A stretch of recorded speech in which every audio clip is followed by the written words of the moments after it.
தினம்தோறும் விளக்கேற்ற நல்ல எண்ணெய் இதயம் நல்லெண்ணெய். அனைத்து இந்த ஊர் பொதுமக்களுக்கும், என்னுடைய அன்பு மாணவ செல்வங்களுக்கும், பத்திரிகை துறை ஊடகத்துறை சார்ந்திருக்கின்ற நண்பர்களுக்கும் முதல்ல என்னுடைய வணக்கங்களை நான் தெரிவித்துக் கொள்கின்றேன். இன்பம் விழையான் வினை விழான் தன் கையில் துன்பம் துடை தூண்டும் தூண் என்கின்ற வள்ளுவனுடைய வாக்கு இருக்கு. முத்தமிழறிஞர் கலைஞருடைய விளக்க உரை என்பது, தன்னலம் விரும்பாமல் தான் மேற்கொண்ட செயலை நிறைவேற்ற விரும்புகின்றவன் தன்னை சூழ்ந்துள்ள சுற்றத்தார், நண்பர்கள், நாட்டு மக்கள் ஆகிய அனைவரின் துன்பம் துடைத்து அவர்களை தாங்குகிற தூணாவான் என்கின்ற அந்த விளக்க உரையோடு நடைபெற்று கொண்டிருக்கின்ற இந்த நிகழ்ச்சி நடைபெறுகின்ற இடம் எது தெரியுமா? ஒட்டுமொத்தமாக தமிழ்நாட்டில் 150 ஆண்டுகள் பழமை வாய்ந்த ஒரு நகராட்சி பகுதியில் இதை நம்ம நடத்திட்டு இருக்கோம். அது நம்ம நாகப்பட்டினத்துக்கு கிடைத்திருக்கின்ற ஒரு மிகப்பெரிய ஒரு பெருமை. அங்கே அமைந்திருக்கின்ற இந்த பள்ளிக்கூடத்தில் இந்த நிகழ்ச்சி நம்ம நடத்த வேண்டும் அப்படின்னு நினச்சிருந்தா, இதே சென்னையில் ஒரு மிகப்பெரியமாக ஒரு 2 நாட்கள் முன்பு நடந்த அதே இடத்துல நேரு உள்வட்ட விளையாட்டு அரங்கத்தில் மிகப்பெரிய ஒரு நிகழ்ச்சியாக அங்கே இருக்கின்ற மிக மிக பெரிய ஆளுமைகளாம் கல்வியாளர்களும் அழைத்து அதை மிக பிரம்மாண்டமாக அதை நடத்தி காட்டியிருந்திருக்கலாம். ஆனால் நாகப்பட்டினத்தை நடத்த வேண்டும் என்று நாங்கள் ஆசைப்பட்டதுக்கு காரணம், இது நம்முடைய முத்தமிழர் கலைஞரை தந்த மாவட்டம். இந்த மாவட்டம் என்கின்ற அந்த பெருமை, அது அவருக்கு எங்களுடைய பள்ளி கல்வித்துறையை செலுத்துகின்ற ஒரு மிகப்பெரிய ஒரு நன்றி கடனாக இருக்கட்டுமே என்ற ஒரு ஆசையின் ஒரு விளைவாகத்தான் இன்றைக்கு இந்த நிகழ்ச்சி இங்கே நடைபெற்று கொண்டிருக்கின்றது. குறிப்பாக இந்த நிகழ்ச்சிக்கு நான் உள்ளே வரும்பொழுது, எங்களுடைய துறையை சார்ந்திருக்கின்ற அலுவலாக அந்த அசஸ்மெண்ட் ஏரியா 3 விதமான கோச்சிங்கை மேலே நடந்துட்டு இருக்கு. அங்கெல்லாம் போய் அந்த குழந்தைங்கிட்ட கலந்துரையாடுகின்ற ஒரு மிகப்பெரிய ஒரு வாய்ப்பினை எங்களுக்கு வழங்கியிருக்கிறாங்க. ஸோ இப்போ இந்த வெற்றி பள்ளிகள், இந்த பள்ளிகள் ஏன் தொடங்கியது, இதுக்கான காரணம் என்ன அப்படிங்கிறத ஒவ்வொருத்தரும் ஒவ்வொரு விதத்தில் இங்கே பேசியிருக்கிறாங்க.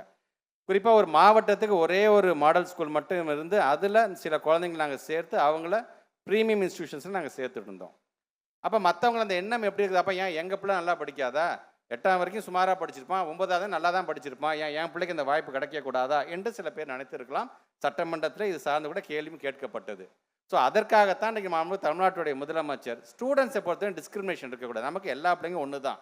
ஆக இன்றைக்கி ஒரு மாவட்டத்திற்கு 1 என்று ஆரம்பித்த அந்த கான்செப்டை நாம் ஒட்டுமொத்தமாக தமிழ்நாட்டில் இருக்கின்ற ஒரு 500 யூனியனுக்கு ஒரு ஸ்கூலில் ஆரம்பித்திட வேண்டும் என்று முடிவு செய்யப்பட்டு, இன்றைக்கு முதல் கட்டமாக கிட்டத்தட்ட 236 யூனியனில் 367 ஸ்கூல்ஸை நம்ம இன்றைக்கி தொடங்கி வைக்கிறோம். இங்கே நான் தொடங்கி வைக்கிறேன்னா தமிழ்நாடு முழுவதும் தொடங்கி வைக்கிறோம் என்கின்ற ஒரு பெருமை இந்த நாளில் நமக்கெல்லாம் அமைந்திருக்கின்றது. குறிப்பாக ஒன்று நினச்சி பாருங்கள், இந்த ப்ரீமியம் இன்ஸ்டியூஷன் அப்படின்னு சொல்கிறாங்க. அப்படின்னா என்னப்பா? இப்போ பேசின மாதிரி தான் ஐஐடி, ஐஐஎம், நிஃப்டம், ஒரு லா யூனிவர்சிட்டியில் போய் நம்ம சேர்க்குறது. ஸோ இந்த மாதிரிலாம் சேர்றது பார்த்தீங்கன்னா ரொம்ப ரொம்ப ரொம்ப குறைவு.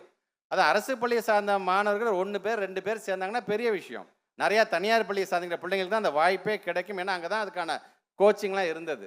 அதை மாற்றி காட்ட வேண்டும் என்று ஆசைப்பட்டோம். அதை இந்த திட்டத்தை ஆரம்பித்து 3 வருஷத்தில் கிட்டத்தட்ட ஒரு 977 பேரை ஒட்டுமொத்தமாக இந்தியா முழுவதும் தமிழ்நாடு முழுவதும் போய் நாங்கள் சேர்த்துருவோம் நாங்கள். ஆனால் கடந்த ஒரு ஆண்டில் மட்டும், இந்த 3 வருஷத்தில் நாங்கள் 972 சொன்னால், கடந்த ஒரு கல்வியாண்டில் மட்டும் 901 பேராக கிட்டத்தட்ட 1878 பேர் ஒரு ஆட்சி மாற்றம் ஏற்பட்டதுக்கு பிறகு எங்கள் பிள்ளைங்க முழுவதும் இந்தியா முழுவதும் உலகம் முழுவதும் நாங்கள் கொண்டு போய் நாங்கள் சேர்த்துருக்கோம் நாங்கள். ஸோ அடுத்த கட்டமாக இன்றைக்கி ஒரு மாவட்டத்துக்கு 1 இருந்துச்சு, இப்போ ஒரு யூனியனுக்கு 1 நாங்கள் கொண்டு வர போகிறோம் என்று சொல்லும் பொழுது, அடுத்த கல்வியாண்டு அது கண்டிப்பாக அது 5000 6000 அது போகும் என்கின்ற அந்த நம்பிக்கை எங்களுக்கெல்லாம் இருக்கின்றது. ஸோ மாணவ செல்வங்கள், இது போன்ற வாய்ப்பினை தமிழ்நாட்டு முதலமைச்சர் நமக்கு உருவாக்கி தரும்போது நீங்கள் பயன்படுத்தி நினச்சி பாருங்களேன். ஒரு ஆட்சி மாற்றம் ஏற்பட்டது பிறகு ஒட்டுமொத்த இந்தியாவிலே கிராஸ் என்ரோல்மெண்ட் ரேஷியோ 12ஆம் வகுப்பை முடிச்சுட்டு கல்லூரிக்கு போகக்கூடிய அந்த எண்ணிக்கை என்பது 50% தாண்டிய ஒரே மாநிலம் நம்முடைய தமிழ்நாடு மாநிலம்தான். ஒட்டுமொத்தமாக தேசிய அளவுக்கான அந்த ஆவரேஜே பார்த்தீங்க, சராசரியாக பார்த்தீங்கன்னா 29% தான். ஆனால் நம்ம 50 நம்ம கடந்து நம்ம போயிட்டுருக்கோம். அதுவும் குறிப்பாக அரசு பள்ளியை சார்ந்திருக்கின்ற பிள்ளைகள், அந்த 50% அரசு பள்ளியை சார்ந்திருக்கின்ற பிள்ளைகள் 12ஆம் வகுப்பை முடிச்சுட்டு ஏதோ ஒரு கல்லூரியில் போய் சேர்றது மட்டும் கிட்டத்தட்ட 75% தாண்டி இருக்கிறது. இது நமக்கான பெருமை. இன்னைக்கு இந்த மாவட்டத்தில் ஒட்டுமொத்தமாக தமிழ்நாடு முழுவதும் திட்டத்தை கொண்டு வரோம். இந்த மாவட்டத்தில் புதுமை பெண் திட்டத்தின் மூலமாக ஏறத்தாழ 7000க்கும் மேற்பட்ட பிள்ளைகள் இன்னைக்கு பயனடைகிறார்கள். தமிழ் புதுவெளம் திட்டத்தின் மூலமாக ஏறத்தாழ 5000க்கும் மேற்பட்ட பசங்க இன்னைக்கு பயனடைஞ்சிட்டு இருக்கிறாங்க. இதில் காலை உணவு திட்டத்தின் மூலமாக ஏறத்தாழ 18,000க்கும் மேற்பட்டிருக்கிற பிள்ளைங்களுக்கு காலை உணவு 1ஆம் வகுப்புலேருந்து 5ஆம் வகுப்பு வரைக்கும் சத்தான உணவு கொடுத்து பயன்படுகின்ற அளவுக்கு அந்த பிள்ளைகள் இருந்து கொண்டிருக்கின்றார்கள். நான் முதல் திட்டத்தில் கிட்டத்தட்ட 20,000க்கும் மேற்பட்டிருக்கின்ற பிள்ளைகள் பயன்படும். நினச்சி பாருங்கள், ஒரு அரசாங்கம் ஒரு திட்டத்தை கொண்டு வருதுன்னா அதோட ஃபாலோ அப் எங்கெல்லாம் போகுது பாருங்கள். உள்ளபடியே இந்த திட்டம் பயனுள்ளதாக இருக்கிறதா, உள்ளபடியே இந்த திட்டத்தின் மூலமாக எங்கள் பிள்ளைங்கள்லாம் பயன்பெறுகிறார்களா என்பதை தொடர் கண்காணிப்பு செய்யக்கூடியவர் தான் நம்முடைய மாண்பு தமிழ்நாட்டுடைய முதலமைச்சர். அதனால தான் அது இந்த பகுதி அந்த பகுதி, இதில் பின்தங்கிய பகுதி, முன்தங்கிய பகுதிலாம் இல்லாமல் எல்லா பகுதியும் ஒன்று தான் எங்களுக்கு என்கின்ற அளவிற்கு கொண்டு வரக்கின்ற திட்டம் தான் இது போன்ற இந்த வெற்றி பள்ளிகள் இந்த மாதிரி திட்டம்லாம். ஸோ இதை நம்முடைய மாணவ செல்வங்கள் நீங்கள் நல்ல விதத்தில் அதை பயன்படுத்தி ஒன்றேன்னு பாருங்கள். நம்முடைய மாண்பு தமிழ்நாட்டு முதலமைச்சர் பொறுத்தவரைக்கும் ஒரு திட்டம் கொண்டு வரார். அதுவும் குறிப்பாக இந்த காலை உணவு திட்டத்தை இப்போ விரிவுபடுத்தியிருக்கோம். யாரை வச்சு விரிவுபடுத்தோம், யார் அழைச்சோம்? பஞ்சாபை சார்ந்திருக்கின்ற ஒரு முதலமைச்சர் இங்கே வர்றார், அதை ஆரம்பித்து வைக்கிறார். ஆரம்பிச்சுட்டு பேசும்போது சொல்கிறார், இது நல்ல திட்டமாக இருக்குது, நான் பஞ்சாபுக்கு போனேன், அடுத்த தடவை நான் அங்கே காலை உணவு திட்டத்தை கொண்டு வருவேன் என்று அவர் சொல்லிட்டு போகிறார். சரி, இது ஒரு பக்கம் இருக்கட்டும். நாம் இன்னைக்கு இருமொழி கொள்கையை பற்றி பேசுகிறோம். இருமொழி கொள்கையை பற்றி பேசும்போது நம்முடைய மாநிலத்திற்கான கல்விக் கொள்கையை நாம் உருவாக்கிய பிறகு இதை மகாராஷ்டிரா சொல்கிறேன், அப்போ அவங்க பண்ணிட்டாங்களா, அப்போ மகாராஷ்டிராக்காரங்க நாங்களும் என்னுடைய இருமொழி கொள்கை தான் நாங்கள் ஃபாலோ பண்ண போகிறோம் என்று அந்த முடிவுக்கு அவங்க வந்துட்டாங்க. சரி, 2-3 நாட்களுக்கு முன்பு சென்னையில் நடந்துச்சு ஒரு மிகப்பெரிய ஒரு நிகழ்ச்சி. அதை யாரை வச்சு நடத்தணும்? நம்ம தெலுங்கானாவை சார்ந்திருக்கின்ற முதலமைச்சரை வர வச்சு அங்கே இருக்கின்ற திட்டத்தெல்லாம் அவர்கிட்ட நம்ம எடுத்து சொல்லும்போது அவர் மேடையில் ஏறி சொல்கிறாரு, நான் தெலுங்கானாவுக்கு போனதுக்கு பிறகு நான் ஆரம்பிக்கிற முதல் திட்டம் இந்த காலை உணவு திட்டத்தை நான் ஆரம்பித்து வைப்பேன் என்று அவர் சொல்லிட்டு போகிறார். இப்படி ஒட்டுமொத்தமாக இந்தியாவில் இருக்கின்ற ஒவ்வொரு முதலமைச்சரும் நம்மை பார்த்து இதெல்லாம் நாங்களும் செயல்படுத்த போகிறோம் என்று சொல்லுகிறார் என்று சொன்னால் அதுதான் நம்முடைய அரசாங்கத்திற்கு நம்முடைய தமிழ்நாட்டு முதலமைச்சர் கொண்டு வருகிற திட்டத்திற்கான வெற்றியின் அளவுகோலாக இருக்கிறது என்பதை நீங்கள் புரிந்து கொள்ள வேண்டும். இந்த குழந்தைங்க ரொம்ப அழகாக, கையல் அப்படிங்கிற குழந்தை, அதோட தம்பி கவி அப்படிங்கிறது அந்த அம்மா கேரக்டர் நடித்த குழந்தைங்க எல்லாருமே சரி ரொம்ப அழகாக. ஏன்னா ஒரு நிகழ்ச்சிக்கு என்று போகும்பொழுது ஒரு வரவேற்பு நடனம் இருக்கும், அது என்றைக்குமே இருக்கிறது தான். வரவேற்பு நடனம், அந்த குழந்தைங்க அழகாக டான்ஸ் ஆடி நம்மளை வரவேற்று ஒரு பாட்டு பாடி மலர் தூவி அந்த நிகழ்ச்சியை ஆரம்பித்து வைப்பாங்க. ஆனால் இந்த நிகழ்ச்சிக்கு பொருத்தமாக மிக அழகாக அந்த குழந்தைங்க எல்லாருமே அதோட பார்ட்டிசிபென்ட்ஸ், அந்த அனைத்து குழந்தைங்களுக்கும் என்னுடைய வாழ்த்துக்களையும் பாராட்டுகளையும் நான் தெரிவிச்சுக்கிறேன்.